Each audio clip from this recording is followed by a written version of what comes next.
Hello and welcome to this episode of Trash to Track. Now in this episode we're going to be looking at this Mainline Railways Manor class that belongs to Keith, whose Hymec we had a look at last week. So getting this out of the box, Keith said that this used to be a runner, but he put it away in storage and it no longer runs. Keith himself has renamed and renumbered this model into its present Cook and Manor condition as preserved. So giving it a quick test on the test track, Keith is correct in that the model is dead. It's not trying to run at all. There is no signs of life from the motor. So something's obviously gone wrong while it's been in storage. So we're going to have a look and see what's the matter with it. So putting it in the loco cradle, as with many mainline models, taking the base keeper plate off will reveal if there's any problems with the split axles. And as this model is of the split chassis design, the base keeper's got to come off so that we can get access to the motor and take it out and clean it all up. So taking this off reveals that the centre axle has indeed expanded and cracked. Although that doesn't explain the non-running, because even with cracked axles the model should have been picking up power. And there's also traction tyres on the rear driving wheels there. So now the base keeper's off, the screws to that also hold the body shell on. The chassis comes away from the body shell, and I'll set that aside for dusting off later on. And the motor, it's a very simple affair, these split chassis things. So I'm going to strip this down. I'm just going to give it a battery test. Now if you ever do this on a split chassis model, make sure you hold a plastic part, because you will give yourself an electric shock. And these axles are no good, they have split, and this centre one in particular is particularly bad. And it seems to have expanded, pushing the wheels out of gauge. So I'll order some new axles up, but in the meantime I'm going to strip this chassis down and I'll remove all the screws. There's 2 on the front of the motor and 2 on the rear. There are 2 screws in the chassis block and also these ones on the top that hold the cylinder block die casting in place. I assume this is here because Mainline must have used this chassis for numerous engines, and this adapter piece here allows these cylinders to go on. But once all the screws are removed, the 2 halves of the chassis can be gently prised away. Eventually, this seems to be stuck together with a lot of old lubrication. And here we have the 2 gears, and there's the motor, which is removed as one unit. So I'm going to service the motor. We're going to strip that down. First of all, I'm going to clean all the old lubrication off the gears with a cotton bud of methylated spirits. And these are actually in good condition, no need to file anything down on them. And removing the screws on the motor plate also removes the brushes and springs. And to be honest, it's quite clean. The commutator's clean, although the brushes were stuck to the armature there. So I've had to tap them to get them to fall off. And now I'm cleaning the commutator faceplate there with my normal method of cotton bud and methylated spirits to remove most of the dirt. I'm also going to use a cocktail stick to go into the gaps on the commutator to make sure there's no carbon deposits built up. On the inside of the motor there is a little bit of black powder from where the brushes have been running in the past, so that will all need to be removed. And that brush there indeed was actually stuck in the model, so I believe it's just a case of old gunk that has stopped this motor from working. That is the problem with these older models. If they're stored for a long time, they can gunk up as the lubrication dries out. So reassembling the motor, I put the screws back in the top first, brush, then the spring, and then the spring holder, or the brush spring holder, is put in place, held in place with one finger. While using my other hand, I put the screw in place and then tighten that up. You must hold that down as it can release and the spring will go pinging off onto the carpet, never to be seen again. And then a very, very small amount of oil is put on that bearing where the armature shaft turns. And now that's been cleaned, a battery test proves that it is now actually running under its own power. So it was just a lot of dry lubrication on the model. So now it's back into the chassis. A small bit of Labelle 106 on the gear spindles and also on the main drive gear. And the gears are then put back in, making sure they go in the correct way so that they all mesh correctly. And then I'm just going to put a smear of grease on the edge of this gear here, just so that it travels around the drivetrain and keeps everything well lubricated. You really don't need a lot of this Labelle 106 stuff. This is excellent grease. I can't recommend it enough. And it really does go a long way. So now that the two halves of the chassis are back together, I had to disassemble it again, as I forgot to put that adapter piece in that the cylinder block screws to. And you have to make sure that all the insulating plastic pieces are lined up correctly.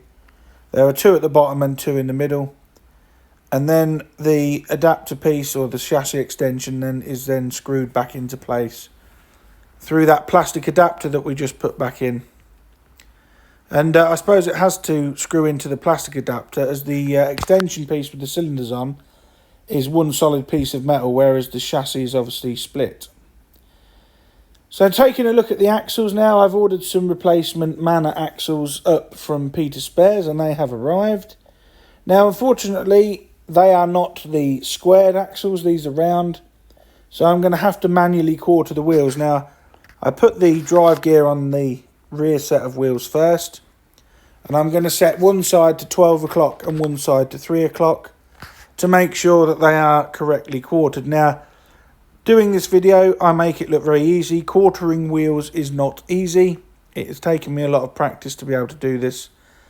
And it does look in the edited video that I do this rather quickly, but it does take time. And if you don't take your time doing this, your model simply won't run. If the quartering is out at all, it just will not run and it will bind up.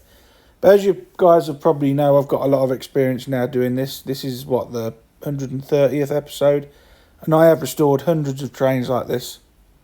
So it's almost second nature now. So just checking there.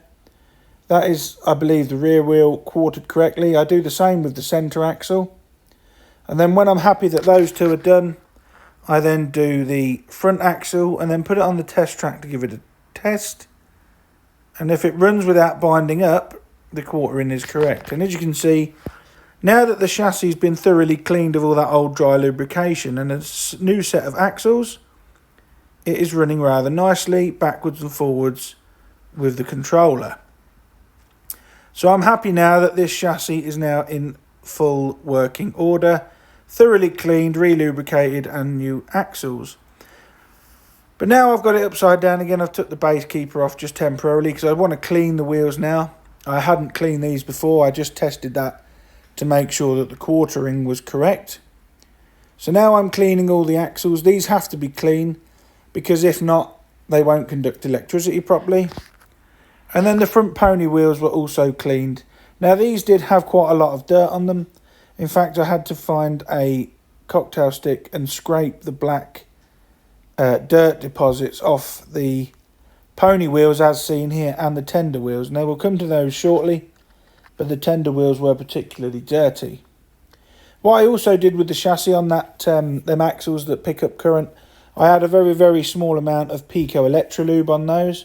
That is a conductive lubricant that will ensure the driving wheels are correctly lubricated whilst also aiding in electrical pickup.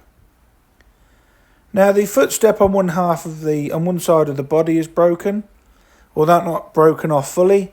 So using my Loctite Perfect pen, I just add a very small amount of super glue into all the cracks of the plastic. Luckily this hasn't snapped off completely. And then just pushing it back in place with finger pressure. And I'll leave this to run real time, but I'm going to add a bit more super glue under there. Again, this comes from experience. I don't recommend directly applying super glue to a model if you're not used to it. Using a toothpick just to tidy it up a bit. And then in real time, you'll see that glue sets. I can take my finger away and it's holding it back in place where it should be. So that's the loco sorted. Now we're going to have a look at the tender. The tender is given a dust off with an old paintbrush just to remove any of the old dust and fluff that's all over the model. And then we're going to have a look at these wheels. Now as I mentioned, these tender wheels are particularly dirty. So initially I try scraping all the black deposits off with a cocktail stick, which was working to an extent, but some of the more tougher stains on the wheels required the use of a fiberglass pencil. And I dipped the end of the fiberglass pencil into the mess So not only was it scratching all that old black stuff away, it was polishing the wheels, and then the wheels were finished with a cotton bud and meths. And if you look at the bottom 3 wheels there that I've done, compared with the top 3 wheels, you can see just how clean they've come up. Now that was a relatively quick rebuild. This is Keith's Manor running around on Trains for You's test layout. And that was a relatively quick and easy rebuild, new set of axles and full lubrication. And the Manor is running around again, and it is actually quite a superb runner. If you've got an engine or anything you'd like to see featured on an episode of Trash to Track, please email me at dansmodelrailways@gmail.com. Have a look and get it sent over, and who knows, it may even feature in an episode all of its own. So this has already gone back to Keith, and I hope he's very happy that his Manor is now back to full working order. Thank you all so much again for watching Trash to Track. I do appreciate all the likes, the shares and the subscribes.